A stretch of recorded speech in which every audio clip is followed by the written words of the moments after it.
There is something about missing cars that drives people absolutely mad. Take the lost Bugatti Type 57 Atlantic, which was last seen before World War II and now presumably sits at the bottom of some French barn under a pile of rust and disappointment. Or the missing 1964 Ford GT40 Roadster prototype, a car so rare and mysterious that even Indiana Jones would struggle to find it. But among the lost legends of American muscle, few were as mythical, as whispered about, or as downright impossible to track down as Little Red, the one-of-one factory-built 1967 Shelby GT500 coupe that vanished off the face of the earth. And this wasn't just any old Mustang.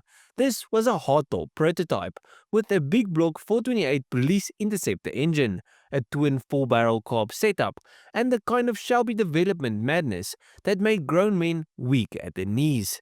And then, just like that, it was gone. Poof! Disappeared like your paycheck at the end of the month. And for over 50 years, people hunted for it.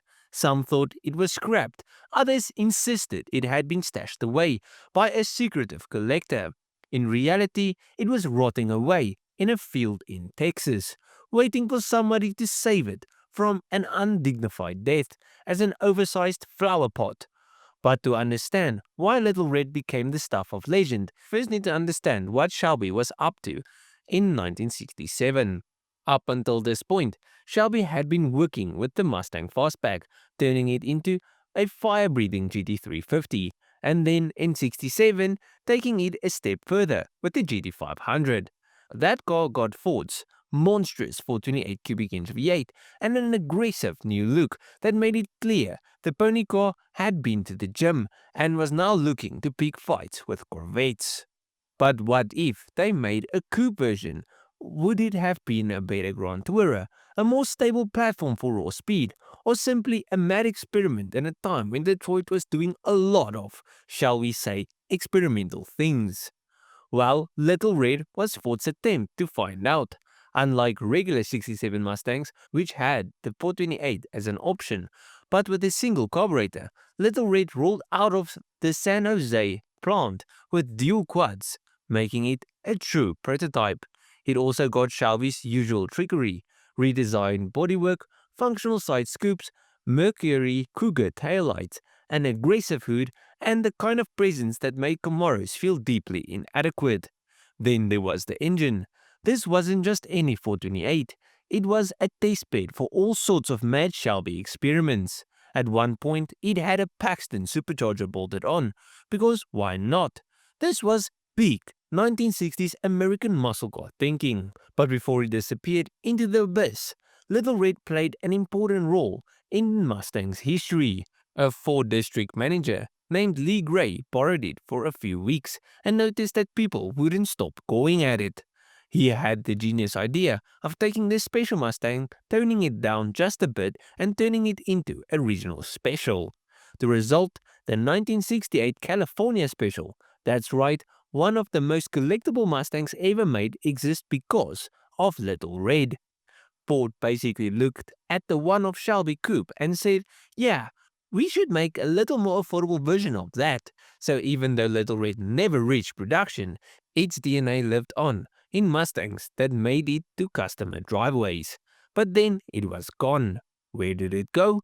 Well, the official story is that after Ford and Shelby finished testing it, the car was shipped to Carcraft, the skunkworks responsible for things like the Boss 429 Mustang and the Le Mans winning GT40s. After that, well, things get a bit murky. The usual fate of prototypes are grim. Most are crushed to prevent legal liability, ensuring trade secrets remain secret, or simply because manufacturers don't want some lunatic daily driving a barely legal factory-built experimental rocket ship. But Little Red dodged the crusher, and no one quite knew how. Some said it was stolen, others thought it had been dismantled for parts. Over the years, Mustang fanatics scoured records, searched bins, and even launched expeditions to try and track it down. But nothing. It was as if it never existed. Fast forward to 2018, Barrett Jackson CEO Craig Jackson was knee-deep in the restoration of another experimental Shelby Mustang called the Green Hornet, when he picked up a lead on its long-lost sibling.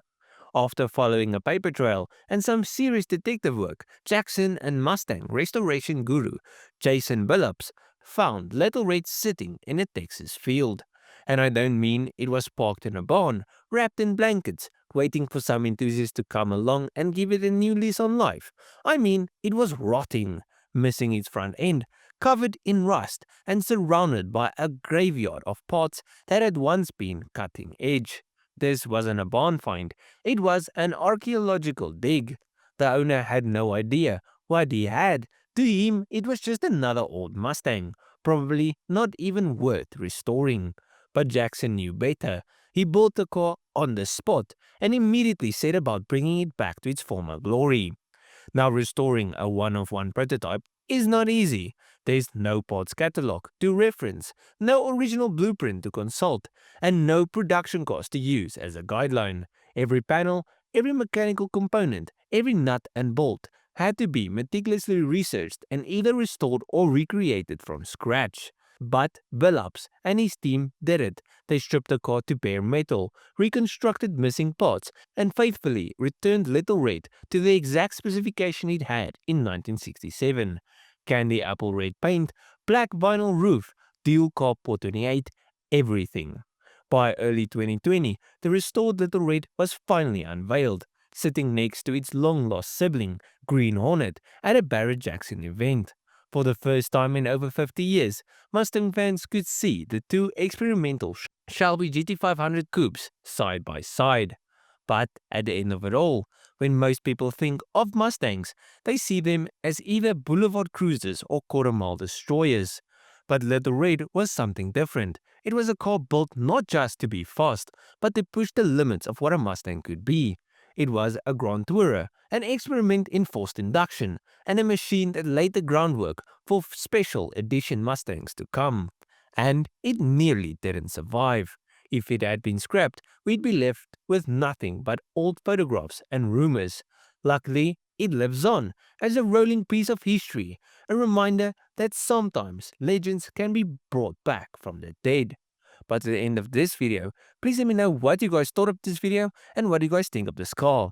If I sound a bit different, I am a little sick, so sorry if this was difficult to listen to. I am doing my best, but I hope you guys enjoyed this video. If you guys did, just go through my channel, see if there's someone else to like, and I will check you guys in the next one. Cheers, eh?